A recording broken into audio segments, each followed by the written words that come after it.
Bonjour, vidéo suivante sur le transport. Il y a le transport normal, qui est le taxi qui est semblable à ici. Le métro, il y a 3 lignes de métro, mais aérien, comme le REM ici. Il y a l'autobus, 2 types d'autobus. Les deux semblables à ici, qui est urbain et luxueux. Ce qu'on appelle les coachs. Les longues distances. Il y a les vannes ou les minibus, qui sont surtout des véhicules comme le Toyota Hi-Ace, des véhicules de cette grosseur-là, qui sont quand même assez gros, qui peuvent contenir minimum 7 personnes assises, et parfois jusqu'à 20 pour d'autres véhicules que le Toyota Hi-Ace, mais semblables. Ces genres de minibus sont pas tout à fait comme ceux qu'on a ici, sont plus typiques à l'Asie du Sud-Est. Il y en a aussi en Thaïlande, au Vietnam, ça je suis pas au courant. Mais je sais qu'aux Philippines puis en Thaïlande, il y a ce genre de véhicule-là.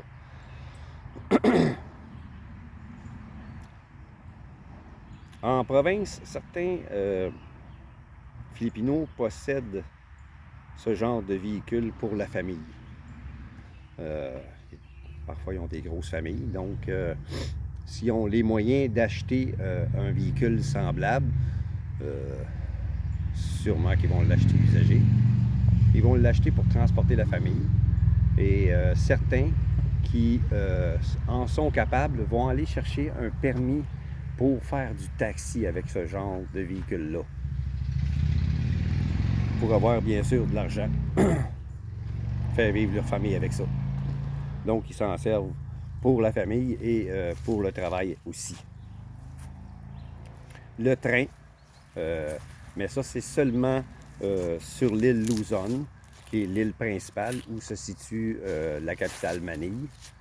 Ce que j'ai entendu dire, c'est qu'il y a plusieurs stations. Il y a une partie de la ligne de train qui est non utilisée. Je ne sais pas la raison, mais les informations que j'ai trouvées à ce sujet-là, la ligne de train ne va pas vraiment au nord de l'île. Elle se concentre plus dans la région de Manille et un peu au sud. Il y a l'avion.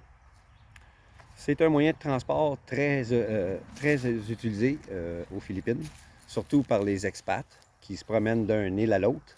Il y a beaucoup d'aéroports, malgré ce qu'on peut penser, même si c'est un pays en voie de développement. Il y a 3 compagnies aériennes aux Philippines. Il y en a 2 nationales, puis il y en a une internationale. Internationale, c'est Philippine Airways. Celle-là, elle va avoir un peu partout. Il est possible que je prenne un avion des Philippine Airways pour aller là-bas. Pas en partant d'ici, mais au prochain stop que je vais faire, en partant d'ici, c'est probablement Philippine Airways que je vais prendre pour me rendre là-bas. Les 2 autres compagnies sont des compagnies locales. Les avions sont plus petits, mais ils peuvent quand même contenir plusieurs passagers. Il y a 11 aéroports principaux au pays, qui sont des gros aéroports. Pas aussi gros que celle qu'il y a à Manille, pas aussi gros que celle qu'on a à Montréal, mais qui sont quand même assez grosses pour des avions internationaux. À Cebu, je sais qu'il y a un très gros aéroport là aussi, pratiquement aussi gros que celui à Manille, si c'est pas aussi gros. Il y a beaucoup d'expats qui se rendent à Cebu, dans la province de Cebu. C'est une île, puis il y a la ville de Cebu aussi, c'est là qu'elle est l'aéroport. Il y a beaucoup d'expats qui s'en vont là, c'est dans le sud. Paraît que c'est moins chaud que dans la région de Luzon, mais ça reste à voir.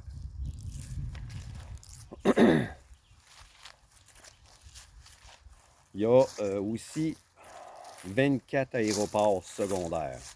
Donc, il y a des petits aéroports un peu partout dans les Philippines pour se déplacer en petit avion d'un petit aéroport à l'autre pour des déplacements familiales ou pour les affaires, pour ceux qui font des affaires là-bas. Et c'est comme ici, il y a des transports régionaux qui se font avec des avions plus petits que les gros Boeing qui sont utilisés pour l'international. Donc là-bas, le transport aérien est quand même assez bien développé. Il y a, à ce que j'ai su, quelques personnes qui possèdent des avions là-bas. Quelques-uns aussi possèdent des hélicoptères. Même si c'est cher, là-bas, le prix n'est pas pareil comme ici. Là. Ici, on peut avoir un hélicoptère pour pas loin d'1 million. Là-bas, c'est pas pareil. C'est moins cher. C'est pratiquement la même qualité de véhicule parce qu'il n'y a pas énormément de compagnies qui construisent des hélicoptères dans le monde. Là. C'est les compagnies qui construisent des hélicoptères cheap, là, j'en connais pas. Il y a le ferry. Le ferry qui est un gros bateau. On en a ici. On les appelle pas des ferries, on les appelle des traversiers. Là-bas, ils appellent ça des ferries. On peut y embarquer, nous, et des véhicules. Certains ferries, il faut se prendre d'avance parce qu'il est possible que quand on va se présenter, il n'y aura pas de place. Puis le prochain ferry, il n'y aura pas de place non plus. Donc, il faut se prendre d'avance, il faut y penser d'avance, il faut prévoir. Si on se promène avec notre véhicule pour changer d'île, si on veut prendre le ferry pour ça, il faut se prendre d'avance parce qu'on risque de passer une journée, puis même 2 journées à attendre le ferry. C'est le problème qu'il y a avec le ferry.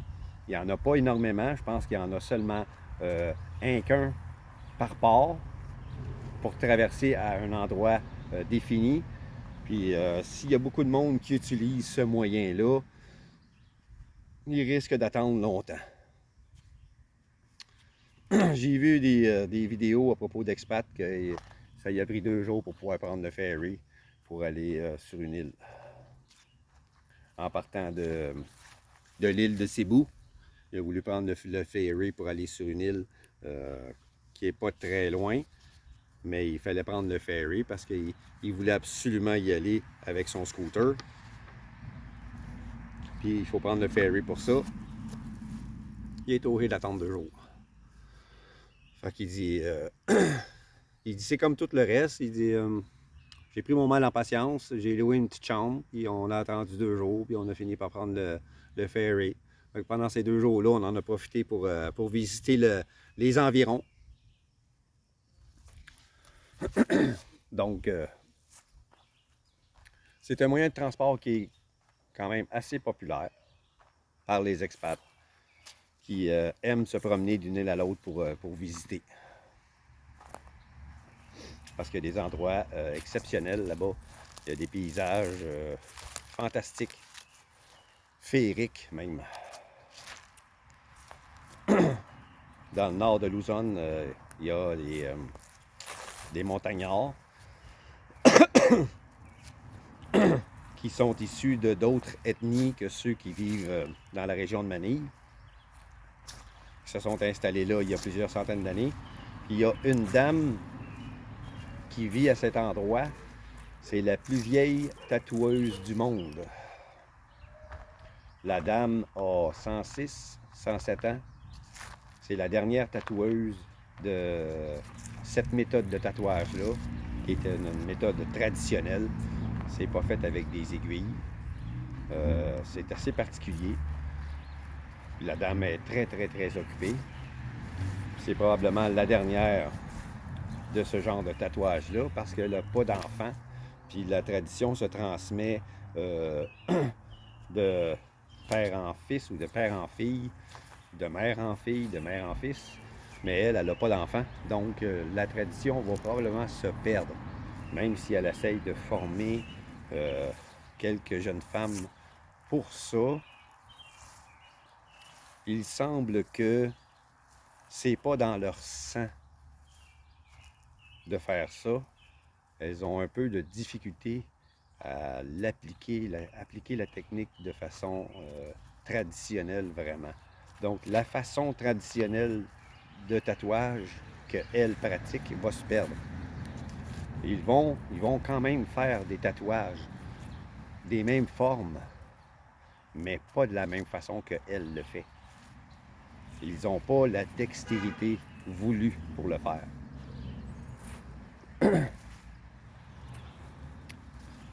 Donc, il y a beaucoup d'endroits aux Philippines qui sont exceptionnels à visiter.